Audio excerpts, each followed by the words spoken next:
सम्मुख विराजमान परम पुरुष पूर्ण धनी श्री हजूर सतगुरुदेव दाता दयाल जी महाराज के दिव्य दर्शन ध्यान करते हुए प्रेम भरी स्वर में मिलकर बोलिए जयकार। बोल मेरे श्री गुरु महाराज की जय। भाग्यशाली गुरुमुखों, आज हम अपने हृदय सम्राट नैनाभिराम प्रातः स्मरणीय श्री श्री 108 श्री परमहंस सतगुरुदेव दीन दयाल श्री चतुर्थ पातशाही जी महाराज जी का पुनर्स्मृति दिवस मना रहे हैं।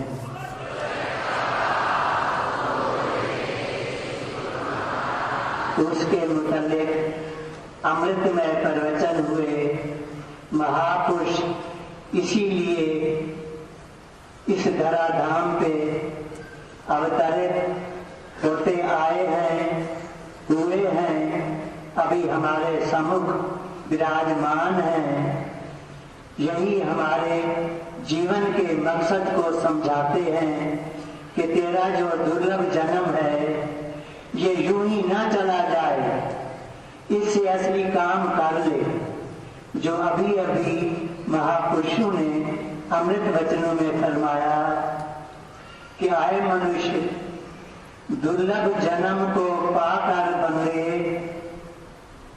मन में जरा विचार कर, कोड़ी बदले हीरे जन्म को यूं ही ना बर्बाद कर। ये देखो मूल की बात है। हम ऐसे जन्म को पाकर जब तक ये महापुरुषों की रहनुमाई हमें नहीं मिलती, हम इस जन्म को जो हीरा जन्म है कोड़ी के बदले में गवा देते हैं।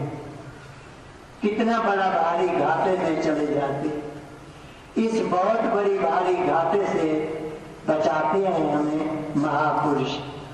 महापुरुषों का कोमल हृदय हमारे के लिए बहुत बहुत प्यार है, बहुत बहुत दया है, रहमत है। महापुरुष नहीं चाहते कि हम महापुरुष इस दुर्लभ जन्म को पाकर यूं ही बर्बाद कर दे।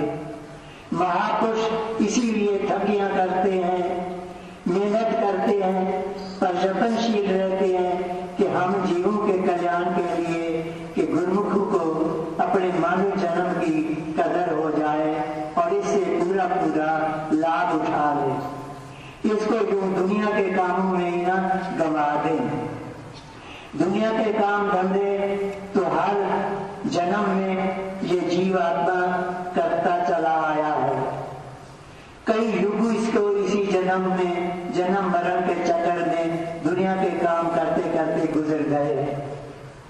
जरा विचार करें, कौन सा काम है जो मनुष्य जीवन को इस जीवन में कर सकता है, दूसरी योनियों में नहीं। बाकी के कितने काम देखो, विचार करो, खाना पीना, सोना, बाल बच्चे बनाना, संसार के काम धंधे हर जन्म में हो सकते हैं।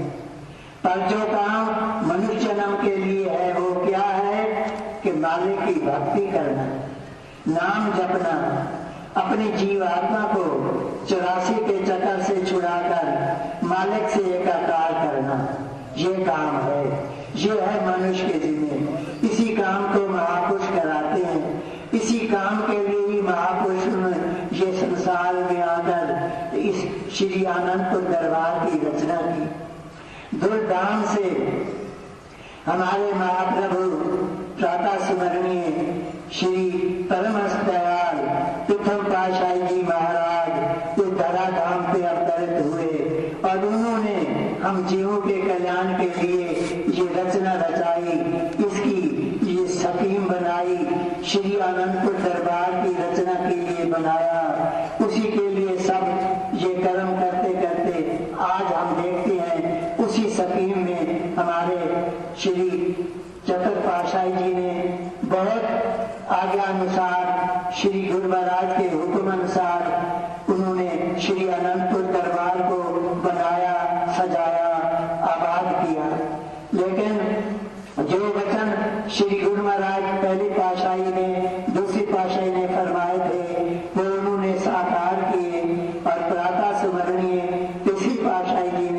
फरमाया था, जो वचन हम फरमाएंगे वो आगे तुम करोगे। वही वचन चतुर्थ पातशाही जी ने श्री अनंतपुर को बनाया। बहुत काम बाकी था, वो अब हो रहा है। और इसी पातशाही जी महाराज ने ये वचन फरमाए थे श्री कराड़ धाम के लिए। श्री कराड़ धाम को चतुर्थ पातशाही जी ने महाराज ने बनाया। इसका ये स्कीम बना गए थे, जो कि अब हाजरा हजूर श्री महाराज जी वो श्री अनंतपुर की स्कीमों को भी पूरा कर रहे हैं। और जहाँ पे ये श्री आनंद सार महातीर्थ, श्री पराग सरोवर, श्री पराग शांति भवन और ये सत्संग भवन और जो कुछ आप देख रहे हो रचना, ये धूल के वचन थे जिनको आज श्री हजूर सतगुरु महाराज जी हमारे प्रभु दिन रात मेहनत करके साकार कर रहे हैं और हमारे जीवन को चार चांद लगा रहे हैं।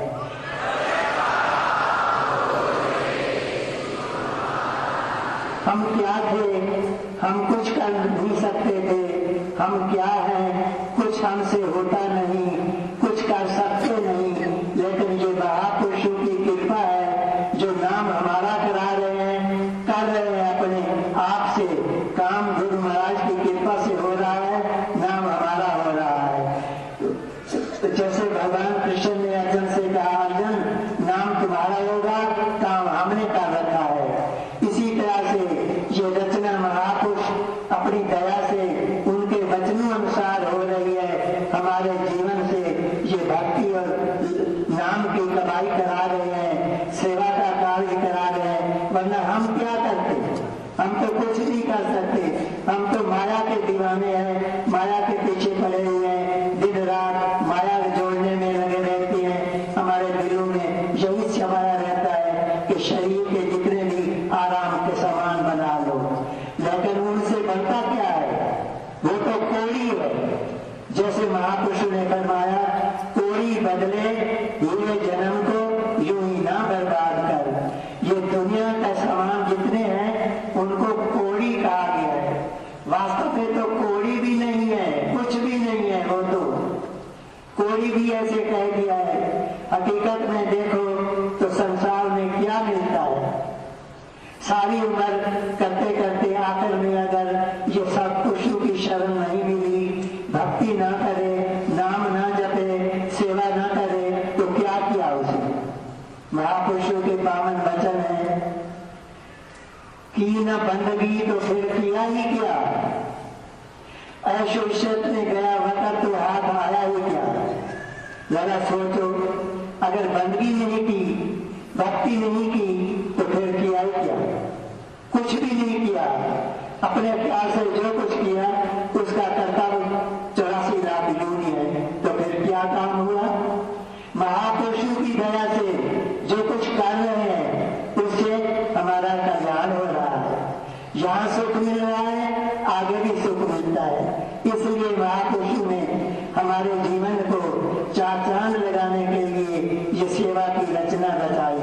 श्री दरबार की रचना की, सेवा के भंडार खोले, सुमिरन सत्संग की गंगा बहाते हैं। घर घर में सत्संग की गंगा बह रही है। श्री परमहंस अद्वैत मंदिर बन रहे हैं, शहर शहर में, गांव गांव में, हर जगह जगह जगह, देश प्रदेश में, त्रिलोकी के अंदर हमारे महापुरुषों की महिमा गायन हो रही है। जैसे प्रेमी ने कहा है, मेरे सतगुरु दा दरबार सच्चा, इथे मुकदरों के ताले खुले ने, अच्छे पैर बरसे नूर सतगुरां दा, झंडे इस दर दे त्रिलोकी विच झुलने ने, होवे दिल दे विच दीदार ओनू जेड़े मोह दुनिया दा भुलदे ने, सच्चे इस दर दे जो सेवादार बन गए, वो दोनों जहाना विच फुलदे ने। आप जैसे गुरमुख सज्जन इस दरबार के सच्चे सेवादार बन गए हैं, दोनों जहानों की खुशियां पाते हैं। यहाँ भी खुशी से फूलते फलते हैं, आगे भी जाकर उन्होंने महापुरुषों के दरबार में, परलोक में भी सच्चे सुख को पाकर सच्ची खुशियां प्राप्त कर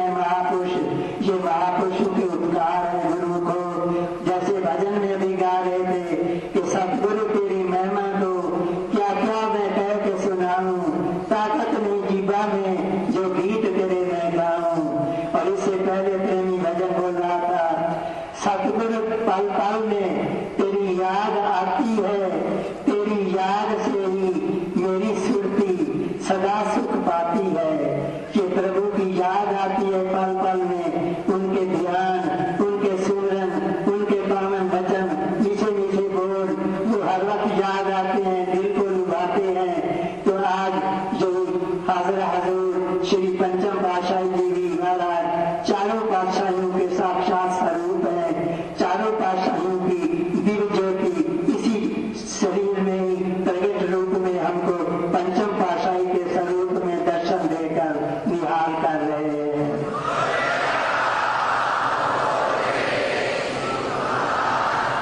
हमारा परम कर्तव्य हो जाता है कि हाजिर हजूर श्री महाराज जी के पवित्र ध्यान को और आपके बनाए हुए पांचों सरल और सुखद श्री दरबार के नियमों को श्रद्धा से अपनाएं, जहाँ सुख पाए आगे परलोक की सुहेला बनाएं, महापुरुषों की प्रसन्नता प्राप्त करें, अपने जीवन को धन धन बनाएं। सुबह शाम की श्री आरती पूजा दोनों समय की दिलो जान से करनी है और फिर दिलो जान से, तन से, मन से, धन से श्री दरबार की निष्काम सेवा करनी है। सत्संग में पूरी सुर्ती देनी है, शब्द को अंदर बसाना है, सुमरन ध्यान, सतगुरु के दर्शन ध्यान को दिल में बसाते हुए अपना जीवन सफल बनाएं।